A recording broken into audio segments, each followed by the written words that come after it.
வணக்கம். இது உங்கள் ஜெருல் சேனல். எப்படி இருக்கிறீங்கள் எல்லாரும்? இன்றைக்கு நாங்கள் ஒரு சிற்றுண்டி ஒன்று செய்ய போகிறோம். என்ன சிற்றுண்டின்னு சொல்லிச்சுன்னா கட்லட் செய்ய போகிறோம். கட்லட் இன்றைக்கு பின்னேரம் தேத்தனியோட நல்லா சுடைக்கிற ஒரு பிளேண்டி ஒன்று போட்டு பிளேண்டியோட சேர்த்து சாப்பிட்றதுக்கு ஒரு சிற்றுண்டியை செய்ய போகிறோம். அதுக்கான பொருள் எல்லாம் எடுத்து வச்சிருக்கிறோம். அது என்ன பொருள்ன்னு சொல்லி உங்களுக்கு இப்போ நாங்கள் காட்ட போகிறோம். ஓகே.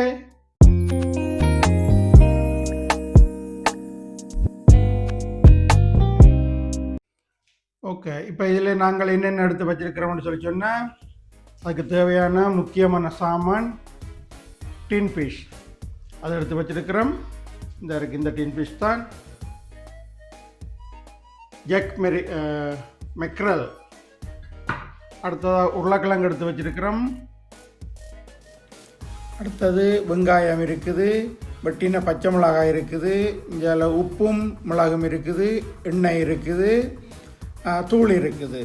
இது எல்லாத்தையும் போட்டுத்தான் நாங்கள் இப்போ ஒரு கட்லட் ஒன்று செய்ய போகிறோம்.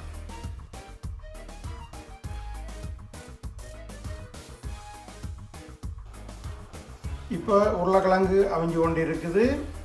இது கொஞ்சம் உப்பும் போட்டு அவிய விட்டுருக்கிறோம்.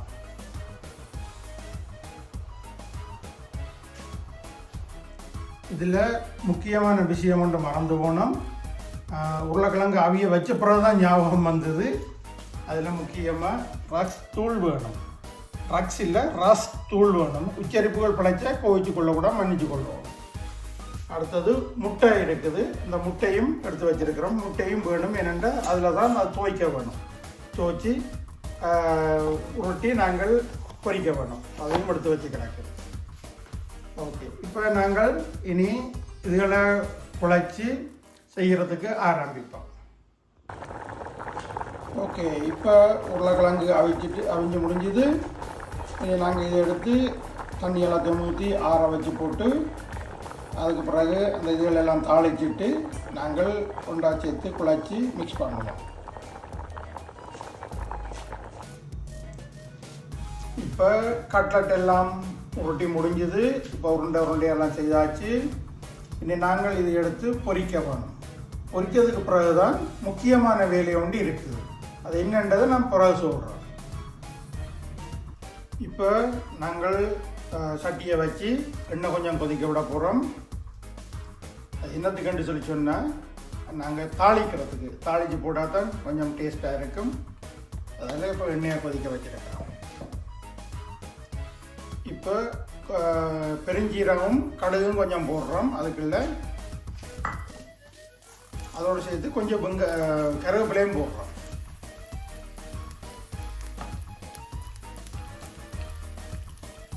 அப்படியே வெட்டின பச்சை மிளகாய் கொஞ்சம் போடுவோம்.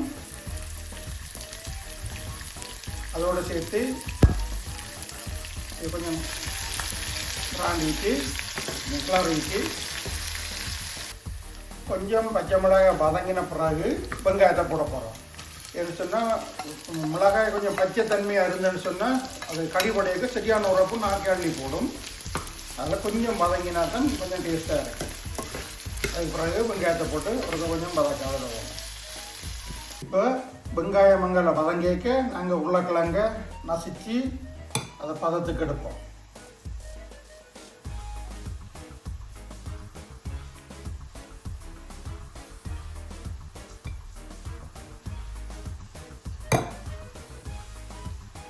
இப்போ உருளைக்கிழங்கு மசிச்சாச்சு.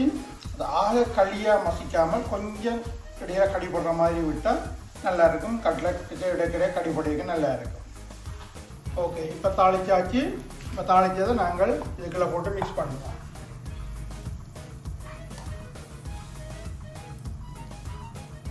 இப்போ வெங்காயம் தாளித்ததெல்லாம் போட்டாச்சு. அடுத்த மீன் போட போகிறோம்.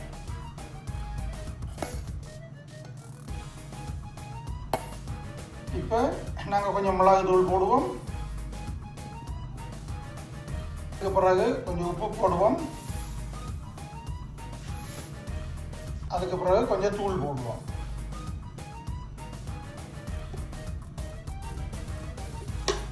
இனி இதெல்லாத்தையும் போட்டு நல்லா மிக்ஸ் பண்ணி குழைக்க போகிறோம்.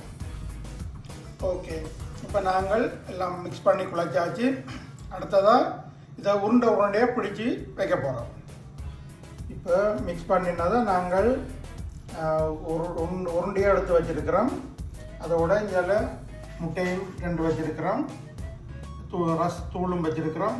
முட்டையை அடிச்சிட்டு நாங்கள் அதுக்குள்ளே துவைச்சி ரஸ்கில் துவைச்சி பொரிக்க போகணும். அடுத்ததாக அதை செய்வோம்.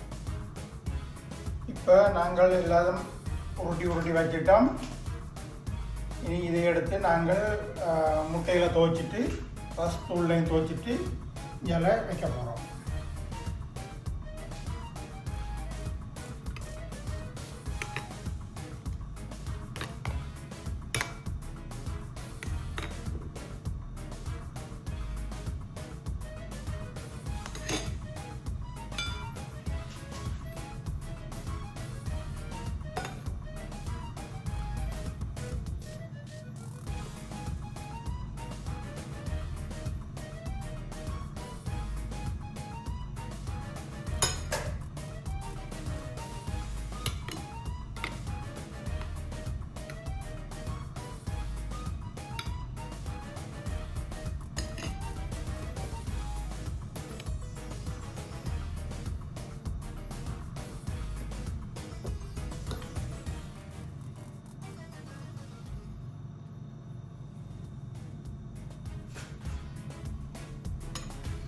இப்படி எல்லாத்தையும் செய்ய போகிறோம். இப்போ கட்லட் பொரித்து முடிஞ்சது. அடுத்ததாக ஒரு முக்கியமான வேலைன்னு சொன்னேன்னா அது இந்த முக்கியமான என்ன வேலைன்றதை நான் இப்போ உங்களுக்கு காட்ட போகிறேன். இப்போ நான் உங்களுக்கு சொன்னது முதல்ல முக்கியமான வேலையை உண்டு. அந்த முக்கியமான வேலை தான் இது. செய்த கட்லெட்டை சாப்பிட்டு பார்க்குறது.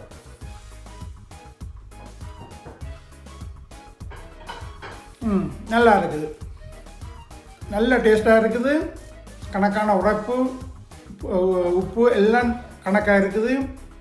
இதை மாதிரி நீங்களும் செய்து பார்த்து சாப்பிட்டுட்டு எங்களுக்கு கமெண்ட்ஸ் எழுதுங்க. அதோட லைக் பண்ணுங்க, ஷேர் பண்ணுங்க, சப்ஸ்கிரைப் பண்ணுங்க. மற்ற எல்லாருக்கும் இந்த காணொலியை பற்றி சொல்லுங்க. இந்த சேனலை முக்கியமாக சப்ஸ்கிரைப் பண்ணுங்க எல்லோரும். அதோட ஷேர் பண்ணுங்கள். ஷேர் பண்ணிங்கன்னா தான் எல்லோரும் பார்க்கணும். நன்றி, வணக்கம்.